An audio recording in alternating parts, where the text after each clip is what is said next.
Hello friends, ఒక సంవత్సరంలో అమృతం మేల్కొల్పే సమయం. మనం తీసుకునే శ్వాస, చాలా విషపూరితమైన గాలి రాక్షసుల మీదకు వచ్చేది. యమధర్మరాజు భయపడ్డాడు. శుక్రాచార్యుని మరణాన్ని ప్రస్తావించిన ఏకైక సంఘటన ఇది. ఆ భూమి పేరు అరబ్. ఈరోజు మనకు యునైటెడ్ అరబ్ ఎమిరేట్ అని తెలుసు. తొలి జ్యోతిర్లింగమైన సోమనాథులో ఎవరికి తెలియని రహస్యం అక్కడ దాగి ఉందని మీకు తెలుసా? మే 12వ తేదీన నిర్మించిన మొదటి జ్యోతిర్లింగం సోమనాథుని జ్యోతిర్లింగం అని చెప్పవచ్చు. సోమదేవుడు అంటే చంద్రుడు. తనపై ఉన్న శాపాన్ని నయం చేసుకోవాలనే ఉద్దేశంతో అక్కడ శివుని గురించి తపస్సు చేసి అతని నుండి వరం పొందాడు. మరియు ఆ తర్వాత అక్కడ ఆలయం నిర్మించబడింది. కానీ ఒక రహస్యం ఉంది. ఒక స్తంభం, దీని పేరు బాన్ స్తంభం. దీన్ని ఎవరు నిర్మించారు, ఏ శతాబ్దంలో నిర్మించారు ఎవరికి తెలియదు. దీనిని 1200 సంవత్సరాల క్రితం నిర్మించారని కొందరు అంటున్నారు. దీనిని ఒక సాధువు నిర్మించాడని, ఒక మహర్షి నిర్మించాడని కొందరు చెప్తున్నారు. కానీ ఇప్పటి వరకు దీని అసలు కథ ఎవరికి తెలియదు. హాయ్ ఫ్రెండ్స్, ఈరోజు మనం సోమనాథ్ మరియు శివుని యొక్క కొన్ని రహస్యాల గురించి తెలుసుకుందాం. బాన్ స్తంభంపై ఇక్కడ నుండి ఈ మహాసముద్రం చివరి వరకు దక్షిణాన మధ్య భూభాగం లేదు అని. మరియు మీరు నిజంగా సోమనాథ్ ఆలయం ఉన్న ప్రదేశాన్ని చూస్తే సోమనాథ్ దేవాలయం యొక్క ప్రారంభం అంటే ఆలయం ఎక్కడ నిర్మించబడిందో అక్కడి నుంచి దక్షిణ ధ్రువం వరకు మధ్యలో ఎటువంటి భూభాగం లేదు అని మీకు. మనకు సైన్స్ టెక్నాలజీ లేని సమయంలో ఋషులు వారి తపస్సు ద్వారా దానిని చూసి ధృవీకరించారు. సోమనాథులో నేటికి అలాంటి సమయంలో సంవత్సరానికి ఒకసారి అమృతం అనగా ఇమార్టాలిటీ నెక్టార్ మేల్కొని ఉంటుంది. ప్రతి కార్తీక పౌర్ణమి నాడు అక్కడ దీపావళికి 15 రోజుల తర్వాత దీనిని దేవతల దీపావళిగా పిలుస్తారు. ఈరోజు కూడా సోమనాథుని గర్భంలో అమృతం అనేది ఉంది. ఒక సాధకుడు అక్కడ కూర్చొని శివునికి అతని పాదాల వద్ద తనను తాను సమర్పించుకుంటే ఆ రోజు కూడా అతని ఆత్మ అజరారామంగా ఉంటుంది. ఈ ఒక్క సంఘటన తర్వాత మూడో సంఘటన మృత్యుంజయ మంత్రం. మృత్యుంజయ మంత్రం అటువంటి శక్తివంతమైన మంత్రం. ఇది చరిత్రను తిరగరాసింది. అంటే దీని విషయానికి వస్తే దాని మూలానికి సంబంధించిన 2 కథలు ఇక్కడ మనకి దొరుకుతాయి. ఋషి మార్కండేయ తండ్రి పేరు ఋషి ముఖాన్. అతనికి పిల్లలు లేరు. అందుకే ఇప్పుడు అతను శివుని పూజిద్దామని నిర్ణయించుకున్నాడు. వారు శివుని సాధన చేసినప్పుడు చాలా కాలం తర్వాత శివుడు సంతోషించి అతనికి వరం ఇవ్వడానికి వ్యక్తిగతంగా వచ్చాడు. ఋషి ముఖాన్ శివునితో మాకు ప్రసవ వరం ప్రసాదించు అని చెప్పాడు. అప్పుడు శివుడు, నీ విధిలో ప్రసవం రాసిలేదు. ఇది విన్న ఋషిముఖన్ చాలా నిరుత్సాహంతో శివునితో ఇలా చెప్పాడు. తన పాదాలు పట్టుకొని నాకు ప్రసవం తప్ప వేరే వరం వద్దు అని చెప్పాడు. మీరు నాకు ఈ వరం ఇవ్వండి లేదా నాకు ఏమీ వద్దు అని కోరుకున్నాడు. అతని 2 విధాలుగా అతనికి వరం ఇవ్వాలని అనుకున్నాడు. దాంట్లో ఒకదాన్ని ఎంచుకోవాలని చెప్పాడు. నీకు 100 సంవత్సరాల కొడుకుని ఇస్తాను. అతని వయసు చాలా ఎక్కువ ఉంటుంది. అతను చాలా తెలివి తక్కువవాడు. సమాజంలో జీవన విధానం ఎలా ఉంటుందో అతనికి ఏమాత్రం అర్థం కాదు. అతని పేరు కూడా ఎవరికి తెలియదు. అతను తన జీవితాన్ని గడుపుతాడు, కానీ తర్వాత చనిపోతాడు. ఇంకా 2వ వరంలో మీకు కుమారుడు ఉంటాడు, కానీ అతను చాలా యవ్వనంగా ఉంటాడు. కానీ అతను అల్పాయుషుడు, అంటే 16 సంవత్సరాల తర్వాత అతను చనిపోతాడు. ఆ పిల్లవాడు 16 సంవత్సరాల్లో మీ కొడుకు మొత్తం ప్రపంచానికి మీ కొడుకు పేరును అనేక శతాబ్దాల పాటు గుర్తించుకునే విధంగా అతను చేయగలడు అని చెప్పాడు.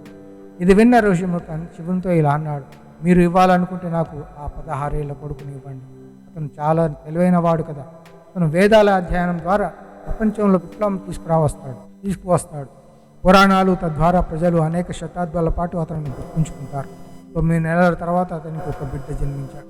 అతని పేరు మార్కండేయుడు అని పేరు పెట్టాడు. మార్కండేయ చాలా చిన్న వయసులో అతని తక్కువ వయసులో అత్యున్నత జ్ఞానాన్ని పొందాడు. క్రమంగా అతను 16 సంవత్సరాల వయసును పూర్తి చేసే సమయానికి కొన్ని రోజులు మాత్రమే మిగిలి ఉన్నాయి.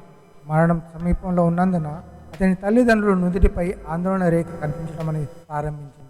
ఇది చూసిన మార్కండేయుడు తల్లిదండ్రులతో ఎందుకు ఆందోళన చెందుతున్నారని అడిగాడు. అప్పుడు తల్లిదండ్రులు, కుమారాన్ని మరణం సమీపంలోనే ఉంది అని చెప్పారు. అతను మొత్తం ప్రకటన విన్నప్పుడు అతను శివుని ప్రార్థించాడు, పూజించాడు. యమధర్మరాజు తనను తీసుకెళ్ళడానికి వచ్చినప్పుడు అతను శివలింగాన్ని కౌగిలించుకొని అక్కడే కూర్చున్నాడు, చిన్న పిల్లవాడిలాగా. పిల్లవాడు తన తల్లిని కౌగిలించుకున్నట్లుగా ఋషి మార్కండేయుడు శివలింగాన్ని కౌగిలించుకొని కూర్చున్నాడు. ఇది చూసిన యమధర్మరాజు మార్కండేయుడి మీద దాడి చేయబోయాడు. ఆ సమయంలో శివుడు ప్రత్యక్షమై అతను యముణ్ణి తిట్టాడు. నా కొడుకుపై దాడి చేయడానికి నీకు ఎలా ధైర్యం వచ్చింది అని ఆగ్రహించాడు.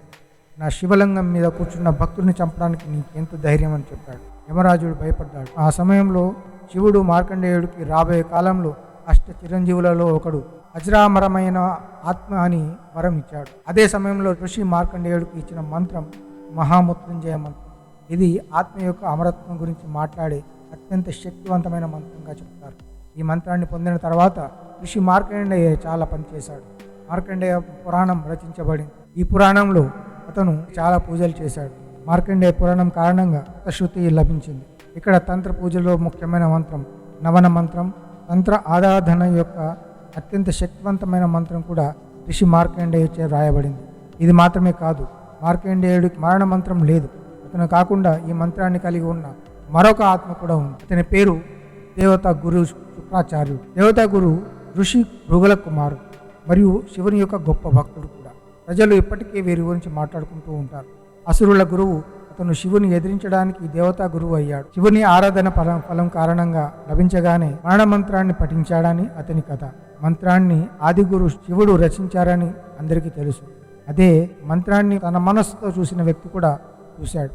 అందుకే మంత్రాన్ని చూసిన మొదటి వ్యక్తి గురువైన శుక్రాచార్యుడు.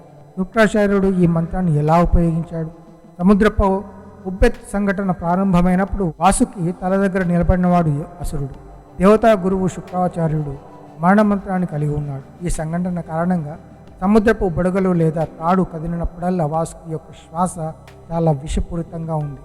ఈ విషయం కారణంగా అసురులు ఒకరి తర్వాత ఒకరు మరణించారు. ఇక్కడ దేవతా గురువు శుక్రాచార్యుడు మరణ మంత్రాన్ని ఉపయోగించాడు. వారిని తిరిగి బ్రతికించాడు. ఈ కథ మనకు అందరికీ తెలిసిందే. దేవయాని ఎవరు? ఈనాటి అమ్మాయిలలాగే అందమైన కళలు కనే అమ్మాయి. ఈమె కుటుంబం మంచి భర్త మరియు పిల్లలు కావాలని కోరుకుంది కూడా. దేవగురు బృహస్పతి ఆ దేవత గురువు శుక్రాచార్య మధ్య ప్రచండ యుద్ధ సమయంలో దేవగురువు బృహస్పతి దేవయానిని ఉపయోగించుకోవాలని నిర్ణయించుకున్నాడు. గురువు బృహస్పతి కచ్ని దేవత గురువైన శుక్రాచార్యుల వద్దకు పంపాడు. తాను దేవత గురువుకు శుక్రాచార్యుని సందర్శించాలని, అతని నుండి మృత్యు సంజీవని అయిన మహావిద్య జ్ఞానాన్ని నేర్చుకోవాలని చెప్పాడు. కచ్ దేవత గురువైన ఆశ్రమానికి వెళ్ళాడు. అక్కడికి వెళ్ళిన తర్వాత అతను ఏం చూశాడు? దేవతా గురువుకు చాలామంది శిష్యులు ఉన్నారు. ఆ శిష్యులలో తనను తాను ప్రముఖ శిష్యుడిని చేయడానికి అతను దేవయాని ప్రేమ ఉచ్చులో చిక్కుకున్నాడు. దేవత గురువుతో బంధాన్ని ఏర్పరచుకున్నాడు. అప్పుడు గురువు దేవయాని కచ్ల మధ్య ఈ సంబంధం చాలా మనసులలో ఏదో లోపం ఉందని సందేహాన్ని వారు ఏమీ చేశారు.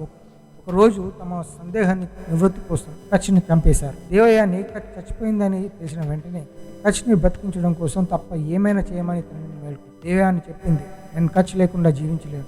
దేవయాని మృత్యు సంజీవని మహావిద్య సహాయంతో కచ్ను పునరుద్ధరించి బ్రతికించింది. రెండవసారి కచ్ సజీవంగా ఉండి ఆశ్రమంలో నడుస్తున్నప్పుడు అసురులు కచ్ని చంపినందుకు చాలా ఆశ్చర్యపోయారు. తను తిరిగి ఎలా బ్రతికాడు? సమస్య లేదు.